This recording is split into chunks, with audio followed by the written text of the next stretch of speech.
करेंगे। सभी बड़ी श्रद्धा एवं आस्था के साथ एक बार श्रवण और दूसरी बार पीछे बोलने का प्रयास करेंगे। जे हाथ जोड़ गोरानो मेरी वंदना, जे जोड़ गोरानो एक बार वंदना, हजार बार वंदना, एक बार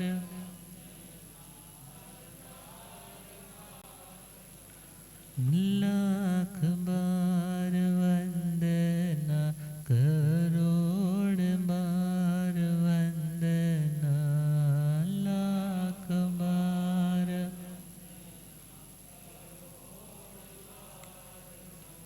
जे हाथ जोड़ गोरानो मेरी वंदना, जे हाथ जोड़ गो सतगुरु मेरे पार भरम है, सतगुरु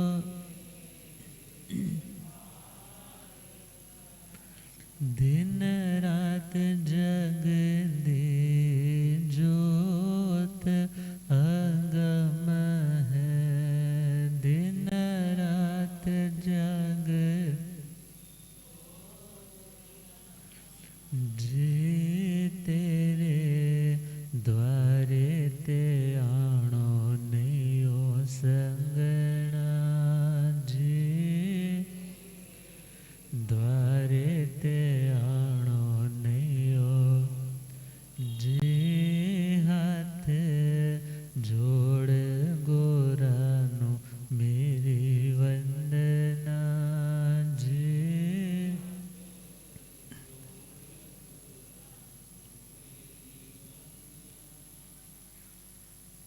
अनंत अनंत शांति के निकेतन शासनपति श्रमण भगवान महावीर स्वामी के पावन चरणवृंदों में हार्दिक भावना वंदन नमन। मेरे अंधेरे जीवन को रोशनी प्रदान करने वाले परम उपकारी आगम ज्ञान के भंडार आगम ज्ञाता आगम पुरुष जय शास्त्ररतन हिमाचल केसरी उपाध्याय भगवंत श्रद्धे गुरुदेव श्री जितेंद्र मुनि जी महाराज साहब के पावन चरण कमलों में हार्दिक भावना वंदन। पाठ पर विराजमान तपस्वी रतन श्री प्रभु मुनि जी महाराज साहब के चरणों में भावना वंदन। धर्म सभा में उपस्थित धर्मानुरागियों, सुशीलवती माताओं एवं बहनों, असीम पुण्यदय से भाग्यदय से आप सबको संतों का समागम और वीतरागवाणी श्रवण करने का सुअवसर प्राप्त हो रहा है। श्रवण कर रहे हैं श्रीमद् समवायम सूत्र का 32वां समवाय 32 योग संग्रह। मन, वचन और काया, इनके स्पंदनों का नाम, इनकी वाइब्रेशंस के कारण आत्मा में होने वाले स्पंदनों का नाम योग है। और मन, वाणी और शरीर की तीनों की शक्तियों का संग्रहित रूप, उन्हें तीनों को जोड़ करके लक्ष्य की सिद्धि के लिए प्रयोग करना योग संग्रह है। कोई भी कार्य यदि हम सिद्ध करना चाहते हैं तो तीनों योगों का समर्पण होना अनिवार्य है। यदि परिवार में एक पिता के 3 बेटे हैं तो उनमें से यदि एक बेटा भी पिता से बगावत कर देता है तो उस पिता का मेंटल पीस चला जाता है। अपने डिसीजन को किस तरीके से एग्जीक्यूट करना है उसके लिए भी वह सोच में पड़ जाता है। मगर जब सभी उसके अनुरूप चलने वाले होते तो कार्य करना भले असहज था मगर वह भी अब सहज लगने लग जाता है। इसी प्रकार आत्मा की ही कर्म जन्य ये तीनों शक्तियां हैं, मन, वचन और काया। तो इन तीनों शक्तियों का उपयोग आत्मा की समाधि, आत्मा की शांति को बढ़ाने में प्रयोग करना। इन तीनों शक्तियों का यदि कहीं भी प्रयोग आत्मा के अहित में आएगा तो आत्मा कभी भी शांत, सौम्य, समाधिवंत नहीं बन पाएगी। तो 13वां योग संग्रह जिसके माध्यम से आत्मा अपने पीस ऑफ माइंड को, अपनी एटर्निटी को, अपनी शांति को अचीव कर सकता है, तो वह है समाधि। समाधि का सिंपल सा अर्थ है समाधान। समाधि का मतलब समाधान। जब समाधान प्रॉब्लम का मिल जाता है तो व्यक्ति की उलझन, व्यक्ति का व्यर्थ में दौड़ रहा मन, जो कभी दो चित्त कभी अनेक चित्त होकर के आत्मा को अस्थिर करता है, वह अस्थिरता समाप्त हो जाती है। और उस अस्थिरता को समाप्त करने के लिए और उस स्थिरता को सदा सदा के लिए पाने के लिए भगवान ने 10 उपाय बताए। 5 तो महाव्रतों की आराधना। जो आत्मा अहिंसा अर्थात दूसरों के प्राणों की रक्षा करने का अभ्यास करता है, प्रयास करता है, तो विचार कीजिए आप जिंदगी में जब किसी को भी प्रोटेक्शन देते हो, किसी भी व्यक्ति को आप सहारा देते हो, आपके भीतर एक पॉजिटिविटी आती है, आपके भीतर इंसानियत इस तरीके से देवत्व की ओर बढ़ती है कि आप खुद एहसास करते हैं जब ज़िंदगी में आपने किसी को कुछ दिया या आपने किसी के लिए कुछ भी किया, उससे आपकी पॉजिटिविटी का लेवल अपग्रेड हुआ, उसमें बढ़ोतरी हुई, आपका एक आत्मबल बढ़ने लगा। आत्मबल क्यों बढ़ने लगा? क्यों? क्योंकि आपने जब किसी की हेल्प की तो आपको लगा कि मैं भी किसी के काम आ सकता हूँ, मैं भी किसी के काम आ सकता हूँ। और जो व्यक्ति किसी के काम का नहीं होता वो व्यक्ति धीरे धीरे नेगेटिविटी का शिकार हो जाता है। और जब आपने किसी के लिए कुछ किया, इवन आपने एक छोटी सी चींटी को भी बचाया, तो आपके दिन भर अंदर एक खुशी, एक प्रसन्नता बनी रहती। कोई गाड़ी टक्कर दे गई, कुत्ता किनारे पर पड़ा है, आपने गाड़ी रोक करके उसे उठाया है और उठा करके अपने पास जो फर्स्ट एड का सामान था वो भी लगाया, डॉक्टर को कॉल किया या डॉक्टर के लेकर गए, और उसकी यदि प्रोटेक्शन, सेफ्टी आपने की तो उसकी सेवा से भी आपको बड़ी प्रसन्नता मिलती है कि मैंने आज क्या किया, कोई अच्छा काम किया। और यह तो हो गई अनुकंपा, मगर इससे और ऊपर चले, जो साधक वर्ग है, जो साधना कर रहे हैं, जिन्होंने जिंदगी में 6 काया के जीवों की विराधना से बचने का ही प्रण लिया है, उनकी सेवा करके आत्मा को और समाधि पैदा होती। तो अहिंसा की आराधना, साधना, अभ्यास करने के लिए आत्मा प्रसन्नता के शिखरों तक पहुंचती है। इसलिए भगवान ने कहा समाधि चाहिए तो तुम दूसरों को प्रोटेक्शन दो, सहारा दो, मगर किसी को उजाड़ने की कोशिश मत करो। और दूसरा पॉइंट आया था सत्य। सत्य बोलने वाला व्यक्ति जब उसकी प्रामाणिकता, मार्केट वैल्यू, क्रेडिबिलिटी, डिपेंडेबिलिटी, लोग उस पर डिपेंडेंट होने लगते हैं। क्यों? कोई फैसला लेना है तो अजी उससे बात करो, वो बड़ा निष्पक्ष है और सत्य चीज़ को ही सत्य कहेगा, गलत को गलत कहेगा, उस व्यक्ति को भी अंदर से आध्यात्मिक प्रसन्नता आती है कि मेरे इस उत्तम गुण के कारण, मेरी इस अच्छाई के कारण, मेरे इस सत्य गुण के कारण लोग मेरे को प्रामाणिक मानते। अर्थात उसकी समाधि का कारण कौन बना? उसकी जिंदगी में सत्य महाव्रत। जो व्यक्ति किसी की चीज को चुराता नहीं, उठाता नहीं, और जब उसे पता है कि ये किसी की प्रॉपर्टी को हड़पने की कभी कोशिश नहीं करेगा, तो बहुत बार लोग ऐसे विश्वास पात्र को अपना सब कुछ दे करके कहीं जाना है, इवन अपने घर की चाबियां भी अपने पड़ोस वाले घर में दे देते हैं। क्या सोच करके? क्या सोच करके? ये बड़ा विश्वास पात्र है, ये कोई भी चीज़ इस तरीके से हमारी उठाएगा नहीं।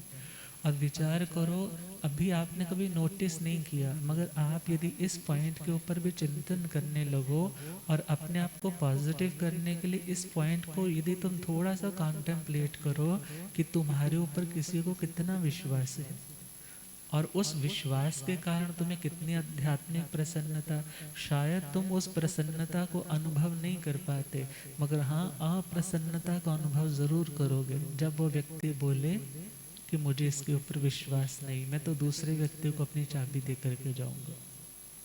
अर्थात व्यक्ति यदि थोड़ा थोड़ा अपने आप को, अपनी अच्छाइयों को चेक करने लगे और उन अच्छाइयों के प्रति अहोभाव लाने लगे, तो उसकी ज़िंदगी में भी समाधि बढ़ती है, उसकी ज़िंदगी में स्टेबिलिटी बढ़ती है, उसकी ज़िंदगी में पॉजिटिविटी बढ़ती है। और आगे बढ़े तो जो व्यक्ति कुशील का त्यागी है, उसका मन फिर कभी अस्थिर नहीं होता। उसे पता है जो मेरा अपना है वो मेरे पास है, और जो मेरा अपना नहीं उसे पाने की मेरी चाहत ही मुझे आहत करने वाली है। इसलिए खुद को संयमित रखने वाला आत्मा हर स्थान में प्रसन्न रहता है, मगर खुद को असंयम में बहाने वाली आत्मा कभी प्रसन्न रहने वाली नहीं। और पांचवा पॉइंट है अपरिग्रह वृत्ति, मीन्स आसक्ति को जिसने छोड़ने का अभ्यास किया। जितनी आसक्ति उतना दुख, जितनी आसक्ति उतना दुख, जितना मेरापन उतना दुख, और जितनी आसक्ति में कमी आएगी उतना ही दुख का ग्राफ भी डाउन जाता जाएगा। सुनते हैं ना, एक बार सेठ जी ने अपनी बिल्डिंग सेल कर दी, और सेल कर दी है, मगर उस सेठ जी के बच्चों को नहीं पता कि सेठ जी क्या कर चुके हैं, बिल्डिंग सेल कर चुके हैं। इतने में क्या हुआ, शॉर्ट सर्किट कुछ हुआ होगा और अंदर सारे मकान में आग लग गई। जब आग लगी है, बच्चे भी रो रहे हैं, पत्नी भी रो रही है, हाय हम लुट गए, हम बर्बाद हो गए। मगर जैसे ही वो पिता जो सबको जानता है, पिता क्या कहने लगे, ये बिल्डिंग अब हमारी, मैंने तो कल ही इसका सौदा किया है और इस रजिस्ट्री वगैरह सब दे दी है, और उस व्यक्ति ने पैसे भी दे दिए हैं। अर्थात अब रोने की आवश्यकता, मीन्स रोने का कारण कौन बना, आसक्ति, मेरापन। और भगवान कहते हैं दुनिया के पदार्थ कभी भी तुम्हारे सदा के लिए नहीं हो सकते। तुम्हें कोई भी चीज़ दुनिया की लीज पर मिलती है, मगर तुम सोचते हो मैं इसका ऑनर हूँ, मुझे ऑनरशिप पे मिला है, मगर याद रखना ये देह भी तुम्हें ऑनरशिप पे नहीं मिला, ये भी कैसा मिला है, लीज पे ही ना। पता नहीं कितना कॉन्ट्रैक्ट है, कब ये कंप्लीट हो जाए और तब ये देह छोड़ना पड़े। इसलिए कहा जाता है इन प्रैक्टिकल यूनिवर्सल ट्रुथ्स के ऊपर जो आत्मा चिंतन करती है, जो उसके ऊपर अनुप्रेक्षा करती है, उनकी खोज करती है कि सत्य क्या है, तो ऐसी आत्मा की जो फ्रस्ट्रेशंस है, एग्जाइटी लेवल्स जो बढ़ रहे हैं, वो धीरे धीरे कम होने लग जाते हैं। और कम जितने होंगे उतनी ही उसकी समाधि खिलती जाएगी, बढ़ती जाएगी। और गीता में चले तो गीता में आता है भोग ऐश्वर्य प्रसक्तानां तया अपहृत चेतसां व्यवसाय आत्मिका बुद्धि समाधो न विधीयते। किसी व्यक्ति का मन समाधि में क्यों नहीं आता? बहुत से कहते हैं कि हमारा मन क्यों नहीं टिकता, हमारा मन क्यों अस्थिर हो जाता है, हमें अंदर से खुशी प्रसन्नता का एहसास क्यों नहीं होता। उसका रीज़न गीता में दिया, भोग ऐश्वर्य प्रसक्ताना, जिस व्यक्ति का मन किस में आसक्त है? भोग में। भोग मतलब 5 इंद्रियां हैं, तो इन इंद्रियों के जितने भी विषय है, शब्द है, रूप है, गंध है, रस है, स्पर्श है, उनके साथ जो लगाव की बुद्धि है, उनके प्रति जो अपनत्व ममत्व की बुद्धि है, वो व्यक्ति को स्थिर नहीं रहने देती। अक्सर व्यक्ति अनुकूलता चाहता है और उस अनुकूलता को पाने के लिए फिर कुछ भी करने की कोशिश करता है। तुम बैठे हो ध्यान में, मगर तुम्हारा यदि अभ्यास दुनिया के भोगों का है, तो बार बार तुम्हारा चित्त उसी ओर जाएगा, बार बार तुम्हारा ध्यान उसी ओर जाएगा। और दूसरा पॉइंट दिया ऐश्वर्य। भोग और ऐश्वर्य में मीन्स दुनिया की लग्जरी में, कंफर्ट्स में जिस व्यक्ति का मन लगा हुआ है, अर्थात जब उस व्यक्ति की बुद्धि ऐसे दुनिया के पदार्थों के द्वारा खींच करके अपनी ओर ले जाई जाती है, तब वो आत्मा जिसकी बुद्धि, जिसे व्यवसाय आत्मिका बोला जाता है, व्यवसाय आत्मिका मीन्स जो निश्चय करवाने वाली, किसी डिसीजन तक पहुंचाने वाली, गलत सही का निर्णय करवाने वाली जो बुद्धि है, फिर ऐसी बुद्धि, ऐसा माइंड व्यक्ति का समाधि में स्थिर नहीं रह पाता। और स्थिरता पानी है तो अपनी इस अटैचमेंट को, उन भोगों के प्रति उस लालसा को, उस आकर्षण को तुम्हें अंदर ही अंदर खुद कम करते चले जाना है। और इसके लिए 2 चीज़ें आती है, द्रव्य परिग्रह और भाव परिग्रह। और मोटी दृष्टि से देखें, द्रव्य की दृष्टि से तो बाह्य तुम्हारा सामान, तुम्हारे पास पदार्थ बहुत ज़्यादा, प्रॉपर्टी बहुत ज़्यादा, और भाव का मतलब उनके प्रति आसक्ति भी बहुत ज़्यादा। अक्सर जैसे जैसे बाह्य दुनिया का विस्तार होता है, वैसे वैसे व्यक्ति का आसक्ति का विस्तार होता है। यह सामान्य नियम है। और कोई आत्मा ऐसी भी होती है, बाहर बहुत कुछ है मगर उसके प्रति आसक्ति, उसके प्रति आसक्ति नहीं।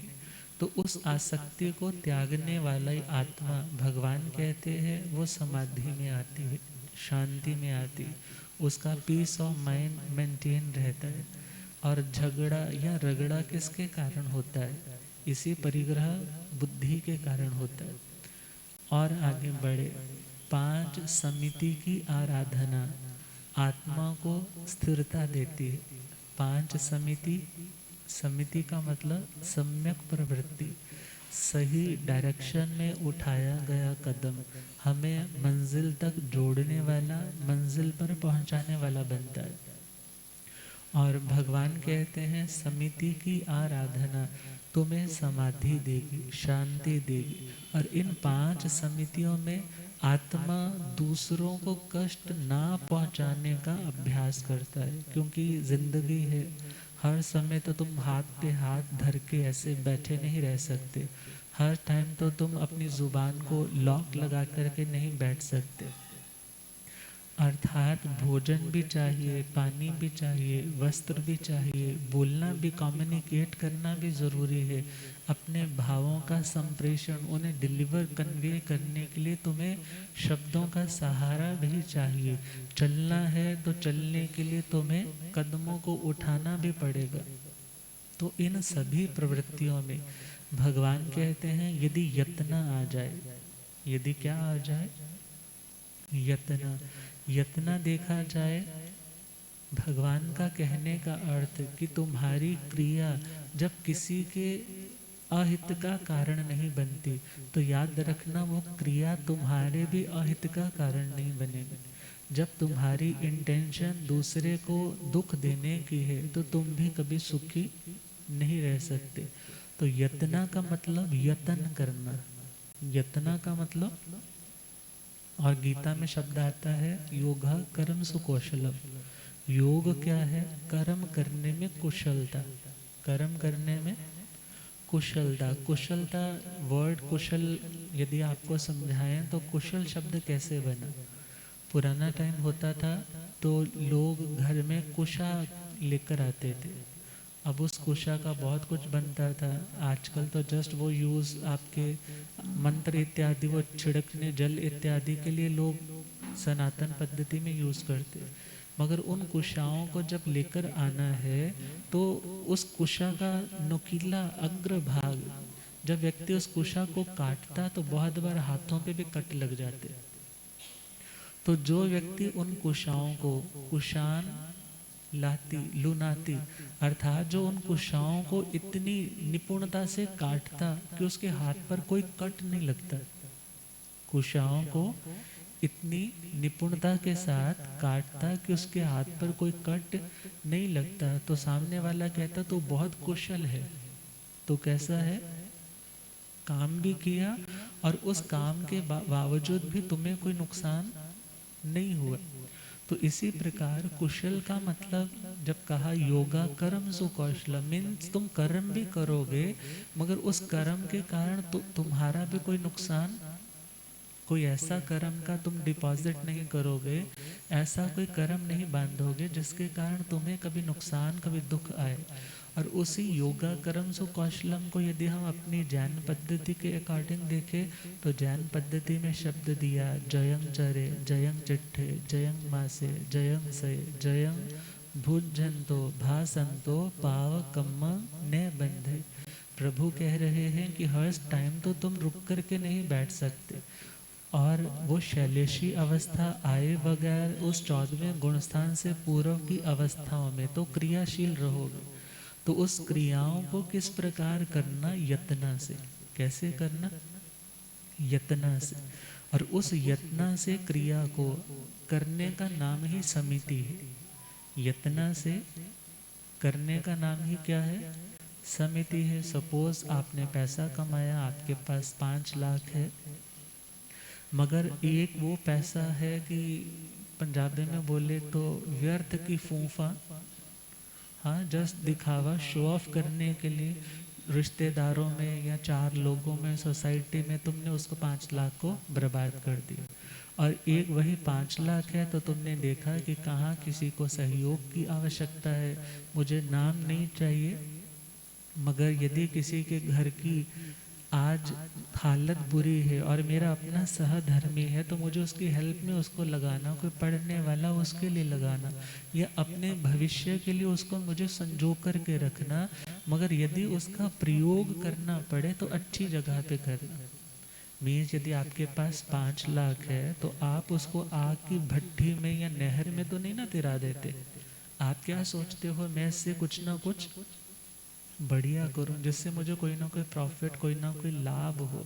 इसी प्रकार शक्ति है, शक्ति है तभी तो व्यक्ति चल पाता है, बोल पाता है, किसी वस्तु को उठा पाता है। तो भगवान कह रहे हैं उस शक्ति का नियोजन, उस शक्ति का जो प्रयोग है वो इस तरीके से करना कि वो तुम्हारे कर्मों को काटने में सहयोगी बन जाए। किसको काटने में, कर्मों को, पुराने बैलेंस को उतारने में और नया ऐसा पुण्य इन्वेस्ट करने में भी सहयोगी बन जाए कि जिससे तुम्हारी समाधि बढ़े। तो पहली समिति है इरिया समिति। कौन सी समिति, इरिया समिति। इरिया समिति ईर गतो, चलने का नाम क्या है, इरिया। और प्रभु कहते हैं देख करके चलोगे तो किसी दूसरे को भी नुकसान नहीं होगा और तुम्हें भी नुकसान नहीं होगा। तभी तो लिखने वाले ने क्या लिखा है, ओ बंदे रसता वेख के चल तेनो भाग से मिलिया अखियां ने, ओ बंदे रसता वेख के चल तेनो भाग से मिलिया अखियां ने, तू था ठोकरा खांदा है 10 अखियाँ का सनो रखिया ने ओ बंदे रसता वेख के चल तेनो पाग से मिलिया अखियाँ ने। मीन्स देख कर के चलना, कोई डिसीजन लेना है, उसका रिजल्ट क्या निकलेगा उसके बारे में चिंतन करके चलना। जो इस तरीके से चलेगा तो वो दूसरे के नुकसान का भी कारण नहीं बनेगा, और जब अपना भी नुकसान नहीं होगा तो पीस ऑफ माइंड उसका बना रहेगा। और लिखने वाले ने ये भी लिखा है, ना ठोकर लगे तुझको चल ऐसी चाल, ना ठोकर लगे तुझको चल ऐसी चाल कि पल की लगी चोट लेती है साल। मीन्स यदि देखकर नहीं चले और पैर मुड़ गया, कुछ आगे आ गया, या कोई ऐसा डिसीज़न ले लिया और वो डिसीज़न तो थोड़ी देर का है, मगर उसके बाद जो दुख है, मेंटल स्ट्रेस है, वो बहुत लंबे टाइम का है। तो इरिया समिति क्या समझा रही है कि तुम जब चलने लगे हो तो विवेक से चलो, यत्न से चलो, उत्तम लक्ष्य लेकर के चलो और आगे बढ़े। दूसरी समिति भाषा समिति। भाषा का मतलब बोलना, अपने शब्दों को प्रकट करना, अपने भावों को शब्दों के माध्यम से प्रकट करना, अभिव्यक्त करना। तो भगवान कहते हैं इस तरीके की भाषा ना हो जो सामने वाला सुन करके तुम्हारा शत्रु बन जाए, या ऐसे शब्द सुन करके जो व्यक्ति आत्महत्या तक पहुंच जाए। अर्थात ऐसे सत्य को बोलने से भी बचना है। और यदि कुछ भी बोले यह सोच करके बोले कि ये आत्मा सन्मार्ग पर बढ़े, ये गलत अटैम्प्ट से बचे, अच्छी इंटेंशन लेकर के अच्छे मधुर शब्दों में अपनी बात को कहना, ये भाषा समिति हो गया। और आगे बढ़े ऐषणा समिति। अब साधु है तो उसके लिए गोचरी का आ जाता है, और गृहस्थी है तो गृहस्थी के लिए उसकी आजीविका के साधन आ जाते। अर्थात दोनों ही दृष्टियों में अपनी साधना को निर्मल बनाए रखने के लिए ज़्यादा से ज़्यादा विवेक रखना, यत्न रखना, और निर्दोषता को बनाए रखने के लिए अपनी शक्ति का, अपनी पराक्रम का प्रयोग करना। और आगे चले इरिया समिति, भाषा समिति, ऐषणा समिति, आदान भंडमत निक्षेपणा समिति।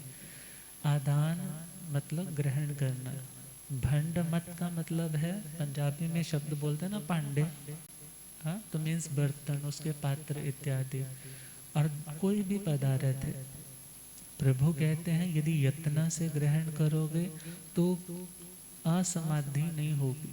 मीन्स तुम्हें कोई वस्तु लेनी है, तुम भी ढंग से रिसीव करो, तुम्हें आगे डिलीवर करनी है, तरीके से उसको संभलवाओ कि जिससे किसी की भी विराधना ना हो। अर्थात यदि आपने कुछ मीठा बांटने का सोचा और आपने हाथों में यूं ही पकड़ा दिया और लोगों ने तो उठाया और उसमें से एक दो दाने नीचे भी गिर गए, नीचे गिरे हैं तो उस पर तो सैकड़ों चींटियां आ गई, और सैकड़ों चींटियां आई है तो विचार करना है, उन्हें तो दिखाई, चींटियों को तो नहीं ना दिखाई दे रहा कि कोई आ रहा है, मगर हाँ आंखों वाले लोग भी उसे देखते नहीं है। और जब नहीं देखते तो क्या होता है, एक ही बार में कितने ही जीवों की विराधना हो जाती। अर्थात आत्मा को क्या सोचना कि मुझे इस तरीके से चीज़ को लेना देना उठाना है कि किस मेरे कारण, मेरी एक छोटी सी भूल के कारण इतने जीवों का नुकसान ना हो। और सपोज कोई चीज़ है जो आप छत पे खड़े हो, कोई नीचे खड़ा है, अक्सर क्या होता है ऊपर से ऐसे फेंक दिया जाता है, मगर भगवान कहते हैं ये सब प्रमाद है, ये लापरवाही है, तो हमें अवेयर होना है। थोड़ा सा आने में थोड़ा सा टाइम लगेगा ना, और सपोज करो सुई इत्यादि है, आप तो रजाई का गिलाफ सीते सीते यूं ही लगा करके चले गए अपनी गैस देखने के लिए, मगर उधर से कोई आया और हो गया ना। अब यदि तुमने यत्न से उस चीज़ को रखा होता, उसको उठा करके अभी बेड के ऊपर किनारे पे रख दिया होता, तो आज ऐसा कुछ भी नहीं होता। और भगवान का कहने का मकसद है कि तुम इस तरीके से चलो कि ना तुम्हें कोई प्रॉब्लम हो और ना तुम्हारी उस क्रिया से दूसरे को किसी तरह की प्रॉब्लम क्रिएट हो। तो ये समाधि का रास्ता। और आगे बढ़े तो उच्चार प्रश्रवण खेल मल जल सिंघाण समिति। यहाँ उच्चार प्रश्रवण का मतलब पुरानी व्यवस्थाओं के अनुसार चले तो बाहर जंगल दिशा में जाने के लिए सबके अलग अलग एरियाज होते थे। अभी भी हम लोग जब महाराष्ट्र या राजस्थान के कुछ ऐसे गांव में रुके तो उन गांव में आज भी स्थानक इत्यादि यदि है तो 1 किलोमीटर दूर जा कर के खाली जंगल है और इधर सिर्फ जेंट्स जाएंगे और दूसरा जंगल उस और सिर्फ लेडीज जाएंगे। ये एक व्यवस्था रही समय के अकॉर्डिंग। और आज व्यवस्थाएं कुछ बहुत भिन्न हो गई। आज तो हर गांव के बाहर क्या लिखा होता है, शौच मुक्त, खुले में शौच मुक्त गांव।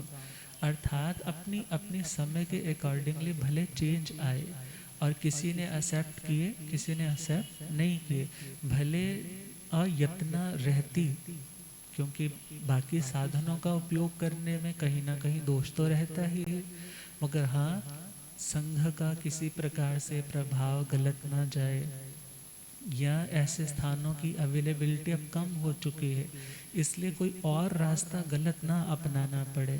तो उस दृष्टि से बहुत जगह स्थानक इत्यादि में वो व्यवस्थाएं है। और यहाँ क्या समझना है, जो चीज़ परखने वाली, जो चीज़ जिसको आपकी लैंग्वेज में बोले गिरने वाली, फेंकने वाली, भगवान कह रहे हैं उस पदार्थ को भी यूं ही नहीं है कहीं भी फेंक दो।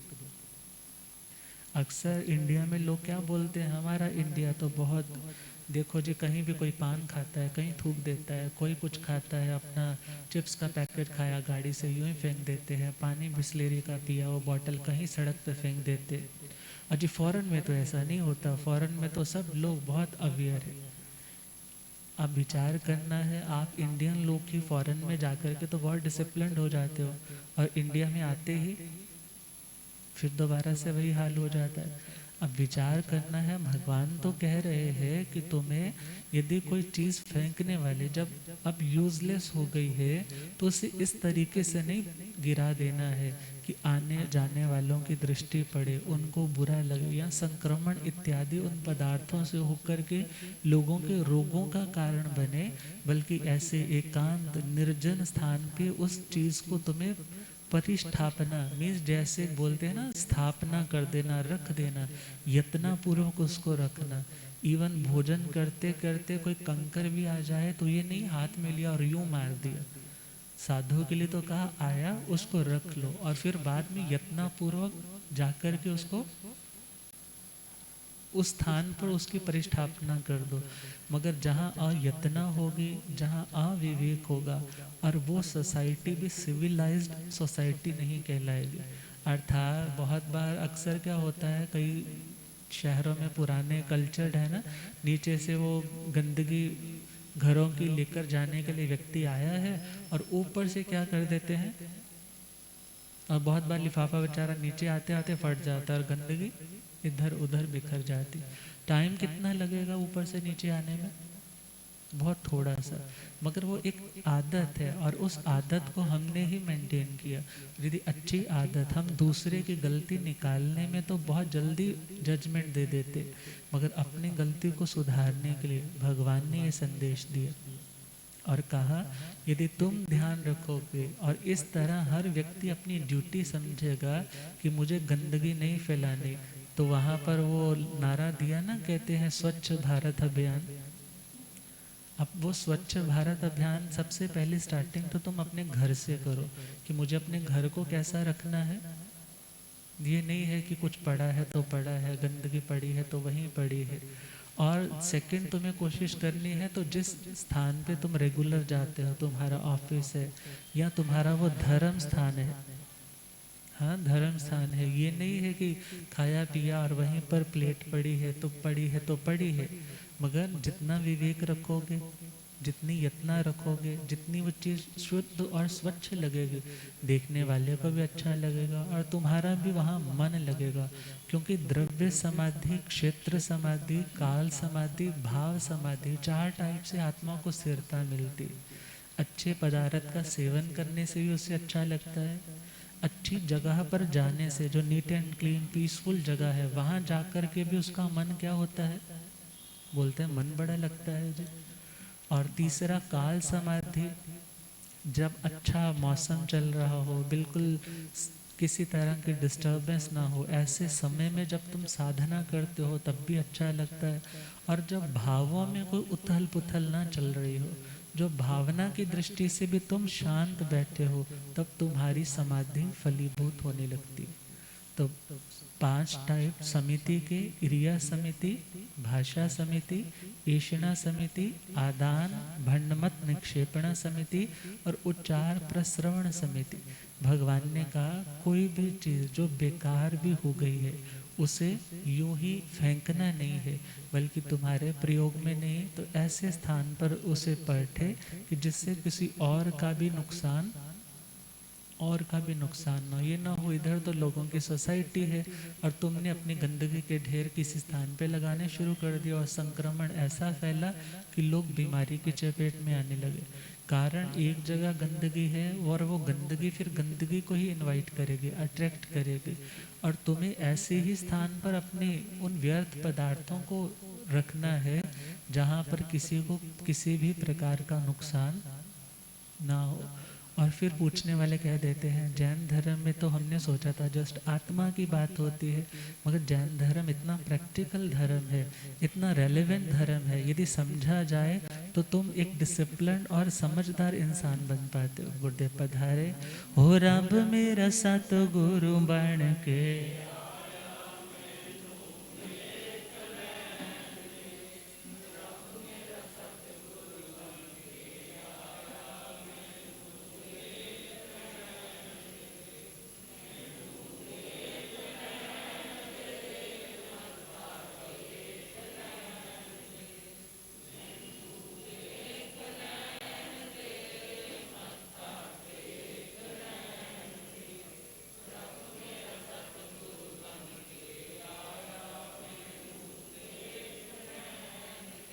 ओ चिट्टा चोला मुखते पट्टी हंसा वाले चाल अनोखे। चिट्टा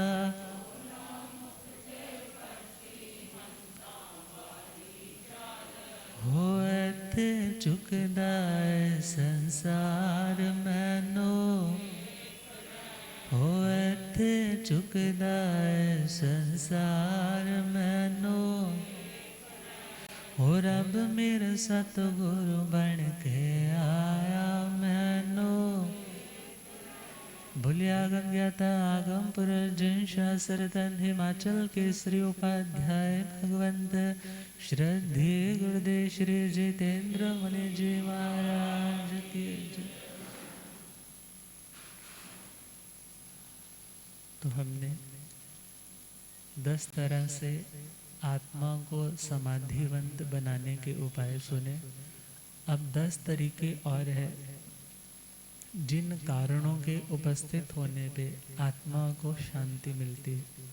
उसमें कुछ कारण ऐसे हैं, कोई ऐसा सपना आता है, कभी किसी को देव दर्शन होते हैं, इत्यादि कुछ कारण हैं, उनके बारे में भी हम कल चर्चा करेंगे। और 3 कारण और है जो ठाणंग सूत्र में और आते हैं जिससे मन अस्थिर होता है। हमें इसलिए इन्हें जानना है कि इन कारणों से आत्मा असमाधिवंत होता है, अशांत होता है। तो यदि हमें पता लग गया कि आग यदि सामने है, आग में हाथ डालने से हाथ जलता है, तो समझदार व्यक्ति क्या करता है, आग में हाथ नहीं डालता। अर्थात इसी प्रकार जब पता है इन चीज़ों का सेवन करने से आत्मा स्ट्रेस में आती है, आत्मा चंचल या अस्थिर होती है, तो वो कारण उपस्थित होगा जिंदगी में, बार बार होगा, मगर उपस्थित होने के बावजूद भी हम उसका सेवन करने से बचेंगे। क्यों? क्योंकि हमें शांत रहना। तो समय खूब हो रहा है, हम गुरुदेव कृपा करेंगे इन्हीं भावों के साथ। ओम शांति।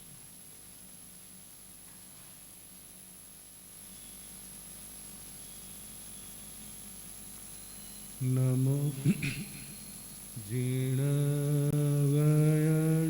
अनुरता जीणवयण करन्ति भावेण अमला संकिलिठा ते हन्ति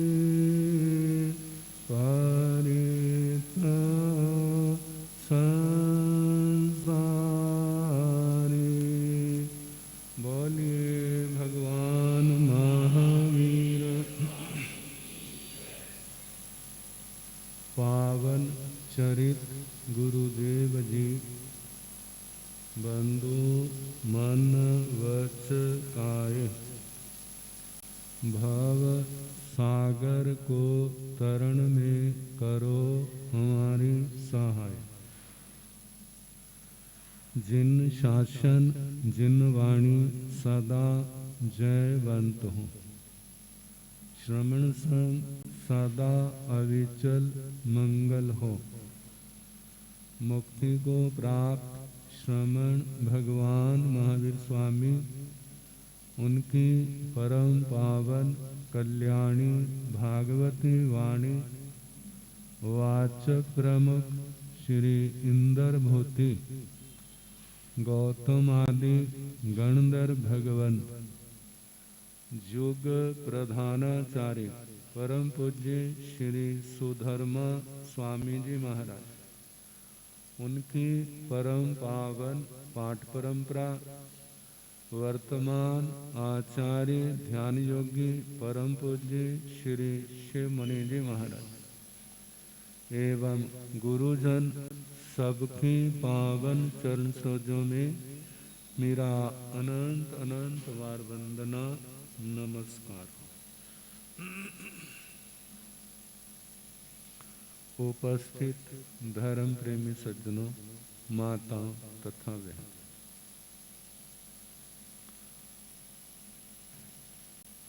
प्रभास मुनि जी से समाधि के कारण आप सुन रहे। वैसे काफी समय से ये प्रकरण चल रहा है, लेकिन बहुत अच्छा है। जीव को क्या चाहिए? सब कुछ इकट्ठा कर रहे हैं, किसके वास्ते कर रहे हैं? ताकि हमें समाधि, हम शांत हो जाए, बिल्कुल शांत, कोई क्लेश नहीं, कोई दुख नहीं, कोई तकलीफ नहीं। लेकिन जब मिलेगी कैसे? चाहना तो सारे करते, जो मिलने के कारण है वो 32 कारण है, वो आपको सुनाए जा रहे। देखा जाए भगवान का संपूर्ण प्रवचन वो किसके लिए है? भौतिक वैभव पाने के लिए नहीं है, संसार का धन दौलत परिवार के लिए नहीं। कहते एक बार ना राजा विक्रमादित्य, उन्होंने सामने से एक आचार्य आ रहे थे,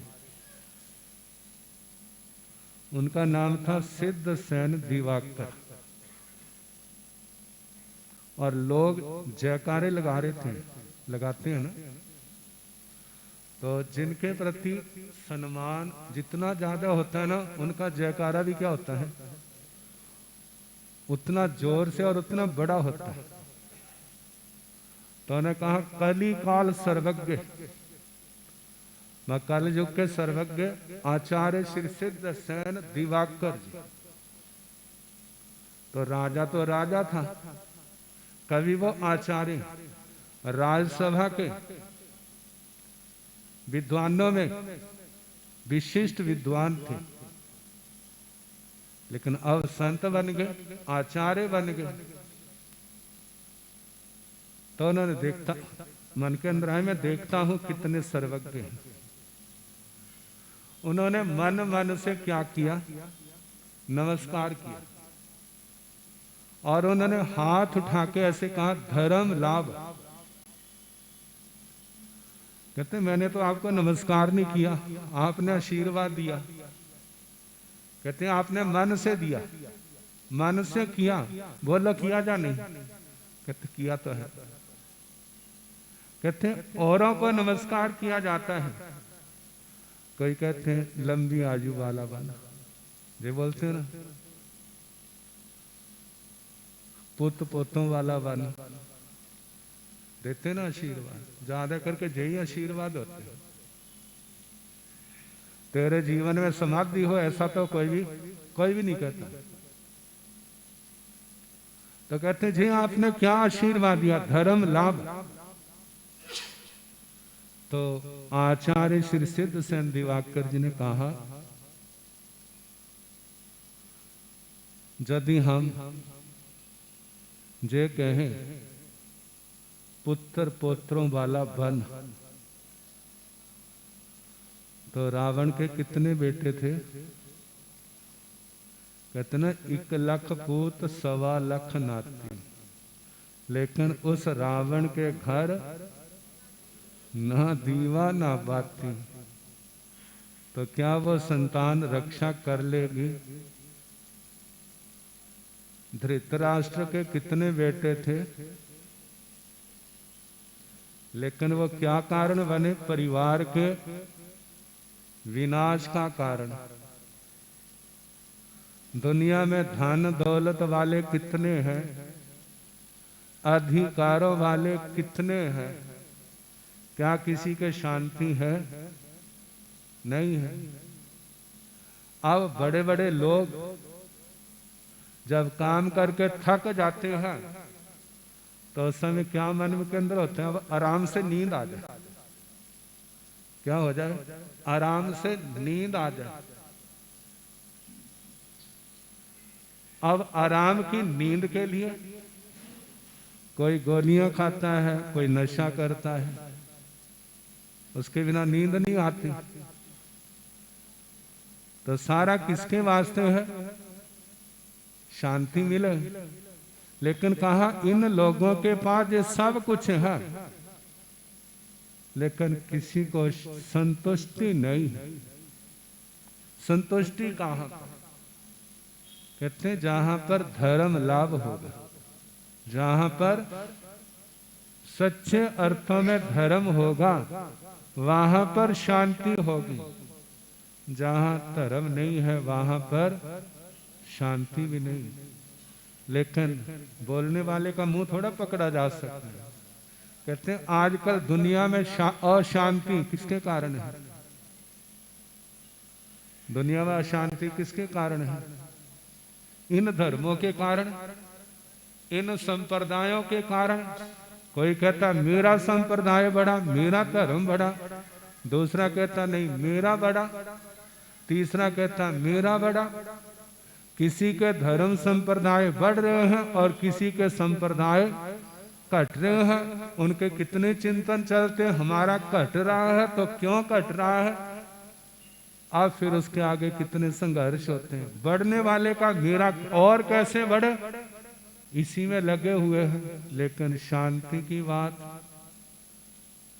कहते यदि धर्म है तो वहां पर क्लेश नहीं। गुरु जी कहा करते थे धर्म है तो फिर क्लेश का क्या काम? क्लेश है तो इसका मतलब अभी धर्म की तह तक नहीं पहुंचे। धर्म तो कहता है शांति से रहो और शांति से दूसरे को रहने दो, किसी को डिस्टर्ब ना करो, कोई अनैतिक कार्य ना करो। कहते धर्म स्थानों में जाने वाले लोगों की संख्या बहुत है। धर्म स्थानों में जाने वालों की संख्या बहुत है, लगभग कहीं ना कहीं किसी ना किसी धर्म स्थान से जुड़े हुए हैं। लेकिन बात तो है धर्म स्थान से तो जुड़े हैं, लेकिन धर्म से नहीं जुड़े। एक बार हम जा रहे थे गोचरी को, तो उन दिनों में रामलीला चल रही थी, तो दो भाई बातें करते जा रहे थे। तो कोई बात कोई भी कर सकता है। कहते राम को तो बड़े मानते हैं, लेकिन राम की कोई नहीं मानता। राम को तो बहुत मानते हैं, लेकिन राम की कोई नहीं मानता। कहते राम ने तो अपने भाई के लिए राज छोड़ने में मिनट नहीं लगाया, और आजकल जो दुनिया के लोग हैं थोड़ी सी जमीन के लिए सारी उम्र कोर्टों के अंदर क्या करते रहते हैं, चक्कर लगाते रहते हैं। कहते फिर राम का आदर्श हमारे जीवन में कहाँ उतरा, हमारे जीवन में नहीं। कहते भाई तो कौरवों के दुर्योधन के बने हुए, बिना युद्ध के बिना लड़ाई के एक छोटी सी सुई के अगले भाग जितनी जमीन भी नहीं देंगे, ऐसी वृत्ति है। लेकिन आदर्श किसके गाए जा रहे? श्री रामचंद्र जी महाराज के। कहा कि वो आदर्श हमारे जीवन में आए ना तब बात बनेगी। तो कहा कि धर्म देखा जाए तो सारे सुखों का मूल क्या है? सारे सुखों का मूल है धर्म, और सारे दुखों का मूल क्या है? वो है अधर्म। अधर्म क्या है? हिंसा, झूठ, चोरी, कुशील, परिग्रह, क्रोध, मान, माया, लोभ, राग, द्वेष, कलह, अभ्याख्यान, पैशून्य, परपरिवाद, रति, माया मृषा, मिथ्या दर्शन, शल्य, मिथ्यात्व, अविद्या। जे 18 के 18 पाप किसका रूप है? जे अधर्म का रूप है। आप देखो भला दिन में कितना अधर्म किया जाता है और कितना धर्म किया जाता है। इन 18 पापों के त्याग का नाम है धर्म। इन 18 पापों का परित्याग करना। हिंसा नहीं करनी, चोरी नहीं, झूठ नहीं बोलना, चोरी नहीं करनी, कुशील का सेवन नहीं करना, ब्रह्मचर्य पालन करना, परिग्रह का त्याग करना, गुस्सा नहीं करना, अहंकार नहीं करना, छल कपट नहीं करना, लोभ नहीं करना, राग द्वेष नहीं करने, लड़ाई झगड़ा नहीं करना। ये सारा किसका संदेश है? जे धर्म के अंग है। किसी पर झूठा दोषारोपण नहीं लगाना, किसी की चुगली नहीं करनी, दूसरे की निंदा नहीं करनी, संसार के सुखों में सुख नहीं मनाना, दुखों से घबराना नहीं, छल पूर्वक दूसरे को छल पूर्वक झूठ नहीं बोलना, दूसरे को धोखा नहीं देना। जो संसार से तरने के कारण है उनके प्रति अविश्वास नहीं करना, जो संसार में डूबने के कारण है उन पर विश्वास नहीं करना। अब देखो जहां धर्म होगा, धर्म शांति का मूल कारण है। धर्म करेंगे तो समाधि पैदा होगी, धर्म से दूर जाएंगे तो जीवन में क्लेश प्रारंभ हो जाएंगे। तो आचार्य श्री सिद्ध सेन दिवाकर जी ने क्या आशीर्वाद दिया था? धर्म लाभ। एक बार हम जहीं फगवाड़ा में थे, गुरु जी, बड़ी पुरानी बात है, 80 की बात है, फरले स्थान में थे, जहाँ पर महासाध्वी श्री आज्ञावती जी महाराज थोड़ी जवान में तो बोल देती थी, लेकिन हृदय बड़ा सरल था। कहते हैं जब उनकी चिता चीनी गई ना, उनका शरीर रखा ऊपर, लकड़ियां रखी, तो उनकी चिता को किसी ने आग नहीं लगाई थी, अपने आप आग लगी थी। तो कहते हैं किसी संत को किसी ने मत्था टेका, तो जब मत्था टेकते ना तो झुकते हैं, झुकने के बाद फिर क्या होते हैं, ऐसे खड़े हो जाते हैं। फिर क्या क्या चाहना करते, मैंने मत्था टेका तो मेरे को कुछ मिलना चाहिए। क्या मिलना चाहिए? जो अच्छा है। तो संत ने आशीर्वाद दिया, तुम एक नेक इंसान बनो। क्या बनो? कहते महाराज ये क्या दिया, क्या मैं इंसान नहीं हूं? बोलो भला, क्या मैं इंसान नहीं हूं? कहते इंसान तो हो, लेकिन कौन से नहीं हो? नेक नहीं हो, अच्छे नहीं हो। कहते धर्म करने से पहले किसकी जरूरत है? एक अच्छा इंसान हो। जो एक अच्छा इंसान है ना, वो धर्म का अच्छे ढंग से पालन करेगा। जिसके अंदर इंसानियत नहीं है, वो धर्म के अंदर भी आके राजनीति करेगा, वो वहां पर भी क्या करेगा? गलत काम करेगा। तो कहा क्या बनो? देखा जाए इतना उपद्रव, इतनी अशांति संसार के अंदर भरी पड़ी है। यदि ये संसार इंसानों का हो तो क्या फिर लड़ाई झगड़े होंगे? क्या इतनी आर्मी रखने की जरूरत है? क्या इतनी पुलिस रखने की जरूरत है? क्या पहरेदारों की जरूरत है? किसी की जरूरत? कहेंगे महाराज फिर जाएंगे कहाँ? कहते हैं आप इनकी चिंता ना करो। जब सारे लोग नेक होंगे तो इस दुनिया के अंदर जमीन इतना कुछ, इसको कहते हैं वसुंधरा, जो धन को धारण करने वाली है, जो जमीन अमृत बांटने वाली है, दुनिया को प्राण शक्ति देने वाली है, इसके अंदर इतनी तुम कुछ भी नहीं कमाओगे। इस जमीन, जब नंगे पैर चलोगे तो इस जमीन से ताकत आपके पैरों से आपके शरीर में पहुंच जाएगी। लेकिन कब? जब सारे क्या बन जाएंगे? सारे नेक बन जाएंगे। गुरु जी महाराज सुनाया करते हैं, कहते बिहार करते हैं ना, तो आजकल तो लोग पढ़ लिख के हैं, पुराने जमाने में इतना नहीं था। कहते जाते थे ना तो भाई आपस में बातें करते, कोई तो संतों की महिमा गाता और कोई क्या करता, दूसरी प्रतिक्रिया भी करता। और वो कहने लगते भाई यदि ये सारी दुनिया संत बन जाए ना, सारी दुनिया संत बन जाए, इनको रोटी कौन देगा? सारी दुनिया संत बन जाए, इनको रोटी कौन देगा? कहते भाई तू सारी दुनिया का ठेका ले रहा है, तो अपने परिवार को तो बना। क्या कर? अपने परिवार को तो, परिवार को संत बना, तेरा गुरु अपने आप चिंता करेगा तेरे को रोटी देने की। तो पुराने संत कहते थे जिस समय सारी दुनिया संत हो जाएगी ना, तो जो जितनी नदियां बह रही हैं जो पानी की नहीं होंगी, जो दूध की नदियां बन जाएंगी। जितने जो वृक्ष हैं जो सारे के सारे क्या बन जाएंगे? कल्प वृक्ष बन जाएंगे। रोटी की चिंता ना करो, तुम क्या बनो? संत बनो। जिस समय अवसर्पणी काल का पहला आ रहा था, दूसरा आ रहा था, तीसरे के आखिर को छोड़ करके जितना समय था, उस समय कौन सी खेतीबाड़ी होती थी, कौन सी इंडस्ट्री थी, कौन से ऐसे घर मकान थे? लोग क्या थे? संत थे। किसी को गुस्सा नहीं, किसी को अहंकार नहीं, किसी का कपट नहीं, माया नहीं, कोई लोभ नहीं, कोई ऊंचा नीचा नहीं, कोई लड़ाई झगड़ा नहीं, कोई पाप नहीं। कितने शांत जीवन। और उनकी सेवा में कौन हाजिर रहते थे? कल्प वृक्ष हाजिर रहते थे। जहां जहां जाते ना, कहते हैं भाग्यवान। जहां जाता है संपत्ति उसके साथ जाती है, और भाग्यहीन जहां जाता है मुसीबत उसी के साथ जाती है। तो इसलिए किसकी जरूरत है? एक अच्छे इंसान बनना, धर्म करना। धर्म करेंगे हमारा पाप कटेगा, हमारे पुण्य बढ़ेंगे, सब कुछ क्या होगा?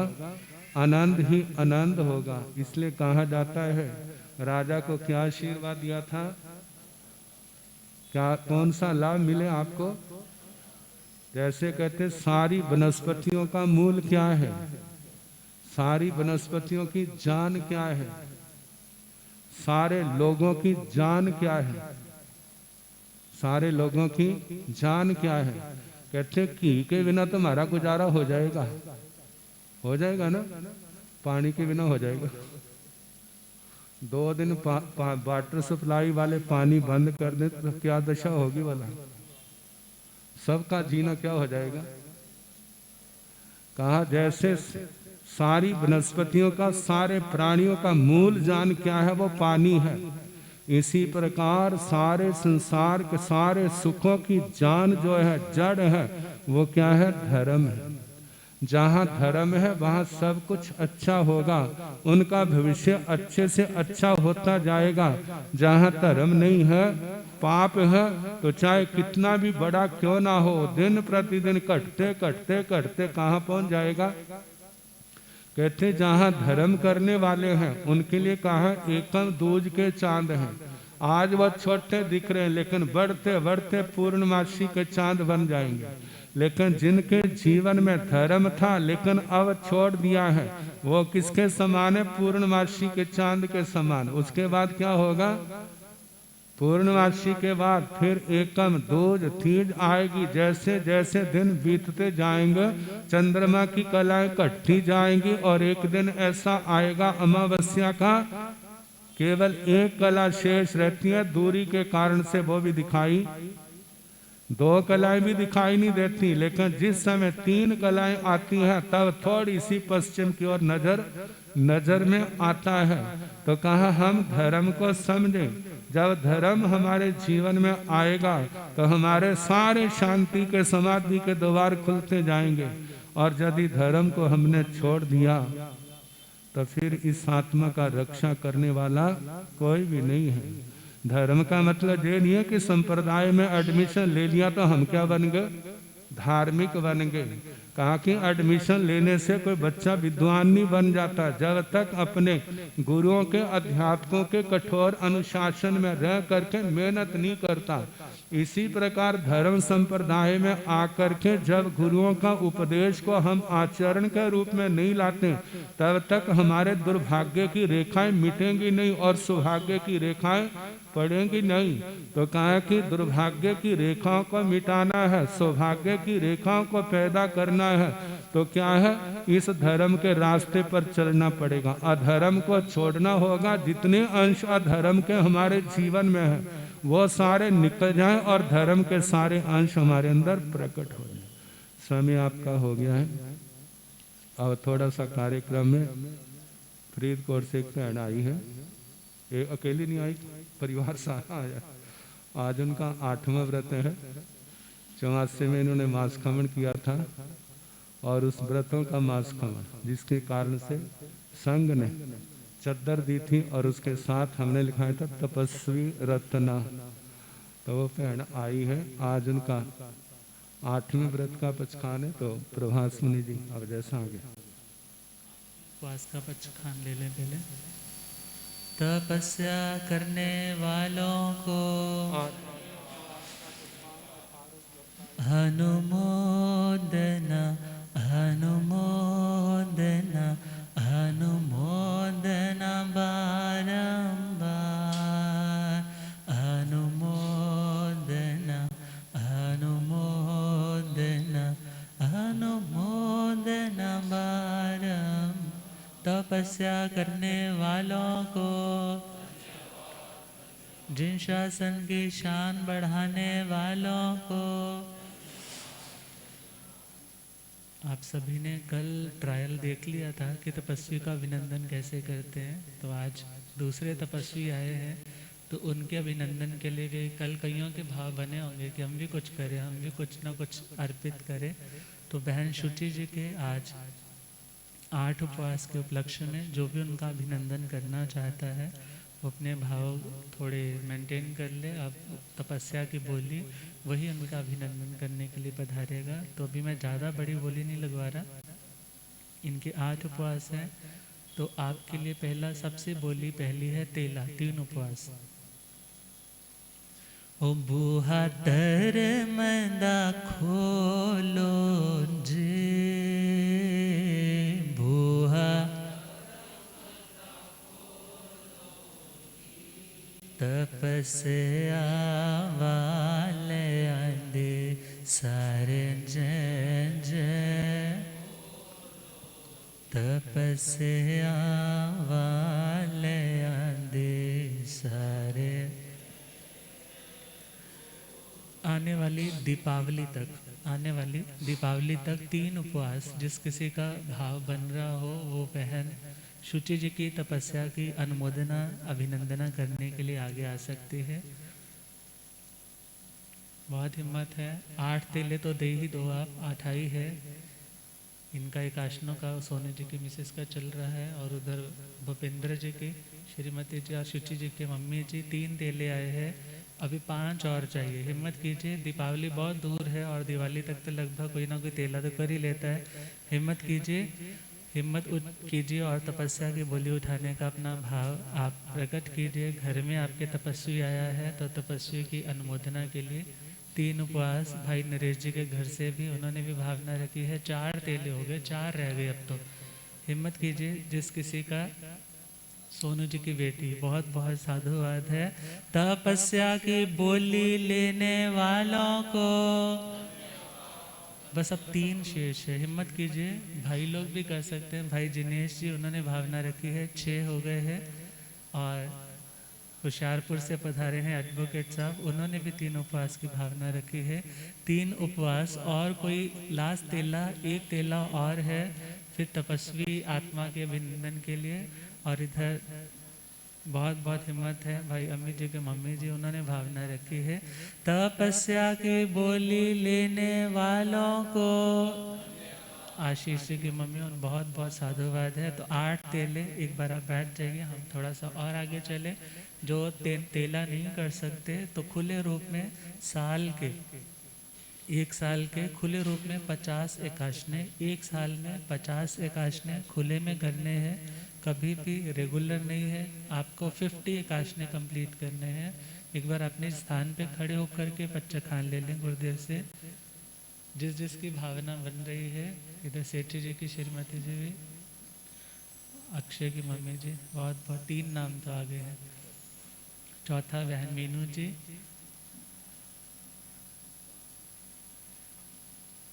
1 2 3 4 5 6 7 8, 8 पूरे हो गए, बहुत सौभाग्यशाली।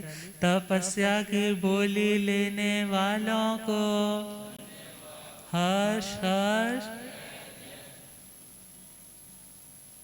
और बहन शुचि जी जिन्होंने मास खमन की बोली, देखा जाए तो मास खमन बहन पल्लवी जी ने उठाया, इनके मास खमन पे भी दूसरी बहन ने मास खमन ही उठाया था। और मास खमनों की बोलियां बहुत बहुत साधुवाद है। ऐसा फरीदकोट का श्री संघ जहाँ तपस्वी आत्माएं अपनी साधना से क्षेत्र की शोभा बढ़ाते हैं। तो इसी के साथ स्वाध्याय की बोली, साल में 365 दिनों में 300 घंटे स्वाध्याय, 300 घंटे किसी भी आगम का, थोकड़े का, रिलीजियस बुक्स का स्वाध्याय पढ़ना, चिंतन करना। जिस किसी की भावना जागृत हो रही हो तो वह स्वाध्याय की बोली ले सकता है।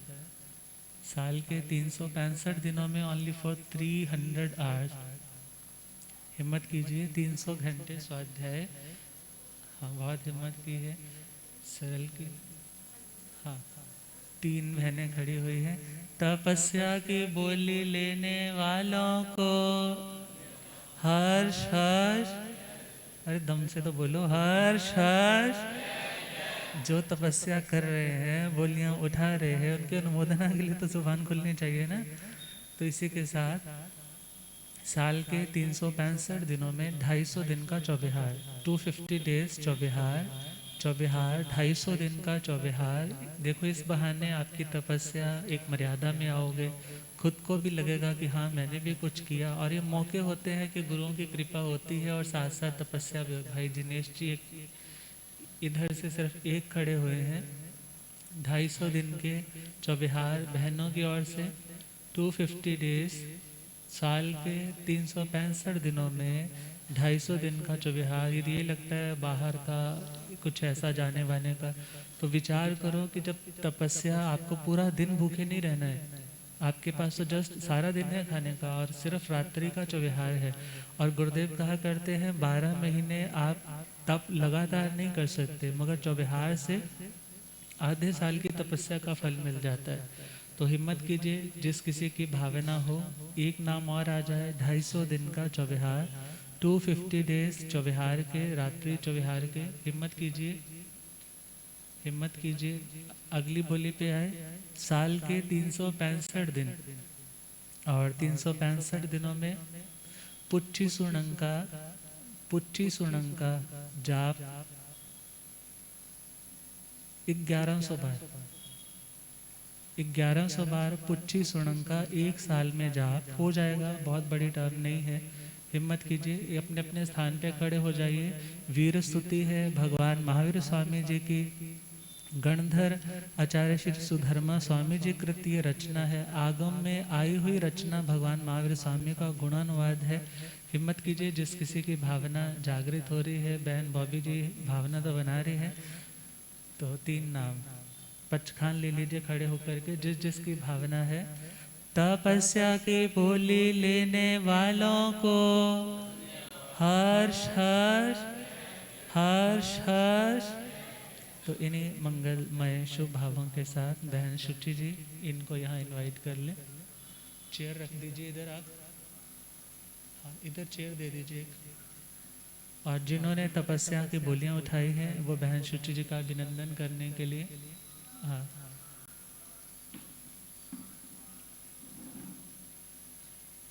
जिन्होंने बोलियां उठाई है उनके हाथों से अभिनंदन करवाएंगे हमारे प्रधान जी, उनको सौंप दीजिए। जिन्होंने तेलों की बोलियां उठाई हैं बहन शुचि जी का अभिनंदन करने के लिए उठ जाइए। 8 तेले हैं।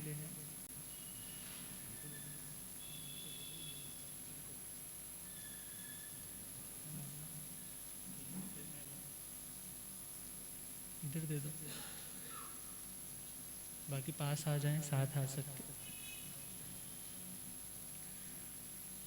आए तप के बहार बधाए हो बधाए, आए तप के बहार बधाए, गुरुवर की कृपा पाए, तप की है जोत जगाए, गुरुवर की कृपा तप की है जोत जगाए, करे भव से यह पार बंधाए हो बंधाए, करे भव से यह पार अभिनंदन तपस्वन का, जिन्होंने तप को धारा है, अभिनंदन तपस्वन का, जिन्होंने तप को विजय पाए है, रसना पे मन की ममता को मारा है, विजय पाए है, रसना पे मन की ममता को, तपस्या करने वालों को, जिन शासन की शान बढ़ाने वालों को, तपस्या की बोली लेने वालों को। और एक बोली वैसे रह गई है, और वो बोली की भावना इनके दादी सास, उनकी भावना है। तो 500 सामायिक, साल की 500 सामायिक और साल की 200 लोगस की माला, साल की 200 लोगस की माला और 500 सामायिक। यदि यहाँ पर प्रेजेंट किसी की भावना हो तो वो भी उठ करके ये पच्चखान गुरुदेव से ले सकता है। और भाई जिनेश जी 500 सामायिक की भावना और 200 लोगस की माला साल की। हाँ, बहन अंजू जी आए हैं लुधियाना सुंदर नगर से, और इधर भाई दोनों। तपस्या की बोली लेने वालों को हर्ष हर्ष हर्ष हर्ष। इन्हीं शुभ मंगल भावनाओं के साथ अब सामाजिक सूचनाएं, जय कार्य और मंगल पाठ। जिस तरह बहन शुचि जी की तपस्या निर्विघ्नता से संपन्न हो रही है, पारणा भी सुख साता पूर्वक रहे, और जिन्होंने तपस्याओं की बोलियां ली है उनकी भी तपस्या आनंदमय रहे, तेले से अठाई की और अग्रसर हो, ऐसे शुभ मंगल भाव। पच्चखान जिनकी एकाशनों की तपस्या चल रही है, आईमिल की तपस्या के पच्चखान। आमिल करने वालों को, रसना विजेता बनने वालों को। उपवास की तपस्या हो किसी की आज, मन की धारणा के अनुसार आज का कोई भी बच्चा खाए।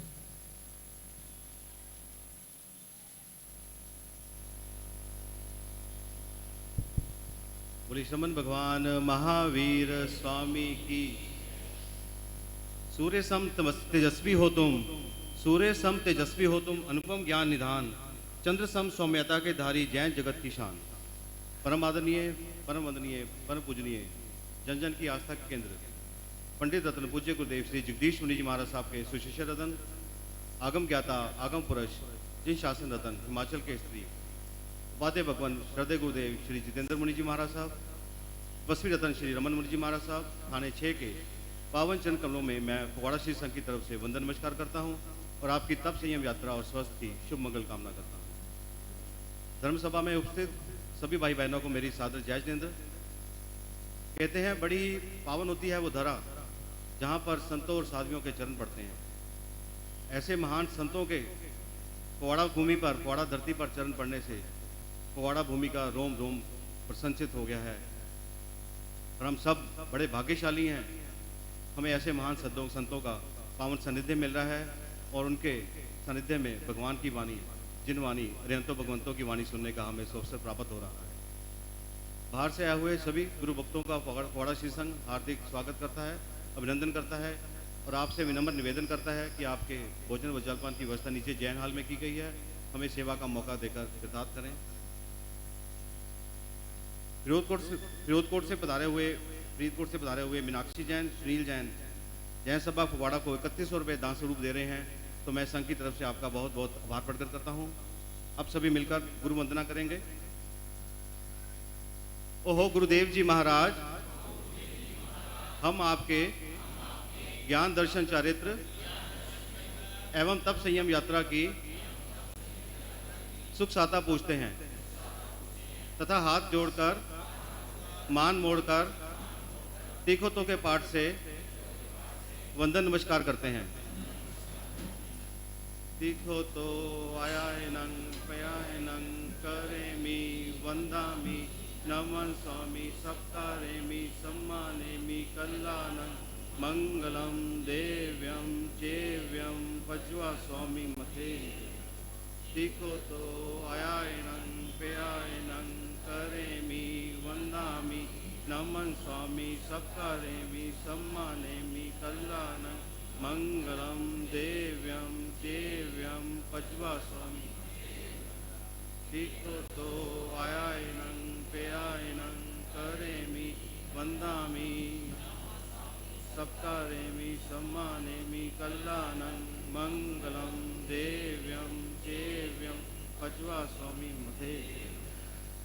बोलिए शासनपति श्रमण भगवान महावीर स्वामी, आचार्य सम्राट परम पूज्य श्री आत्माराम जी, आचार्य सम्राट परम पूज्य श्री आनंद ऋषि जी, आचार्य सम्राट परम पूज्य श्री देवेंद्र मुनि जी, वर्तमानाचार्य सम्राट ध्यान योगी परम पूज्य डॉक्टर श्री शिव मुनि जी, गणावच्छेद परम पूज्य स्वामी श्री लालचंद जी, गणावच्छेद परम पूज्य स्वामी श्री गोकुल चंद जी, चारित्र चूड़ामणि परम पूज्य स्वामी श्री नेक चंद जी, शासन प्रभावक प्रवर्तक पंडित रतन पूज्य गुरुदेव श्री जगदीश मुनि जी, आगम ज्ञाता आगम पुरजिन शास्त्ररतन हिमाचल के श्री उपाध्याय भगवंत श्रद्धे गुरुदेव श्री जितेंद्र मुनि जी, उग्र तपस्वी आदर्श हविता शिरोमणि श्रद्धे गुरुदेव श्री रमण मुनि जी,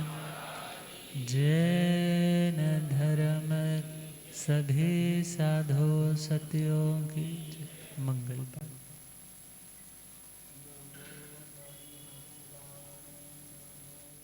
धानं नमो आर्याणं नमो ओवध्यायाणं नमो लोये संसाहोणं एसो पंच नमो कारो साव पावपणसणो मंगलानंत संवेशी परमं हवै मंगलं श्री चतारि मंगलं हरिहंता मंगलं सिद्धा मंगलं साहो मंगलं केवली पुनतो धम्म मंगलं चतारि लोकतमा अरिहंता लोकतमा सिद्धा लोकतमा साहो लोकतमा केवली पुनतो धम्म लोकतमा चतारि शरणं प्रवज्जामि अरिहन्ते शरणं प्रवज्जामि सिद्धे शरणं प्रवज्जामि साहो शरणं प्रवज्जामि केवली पुनतं धम्मं शरणं प्रवज्जामि चार शरण सुख करने दुख करने मंगल कर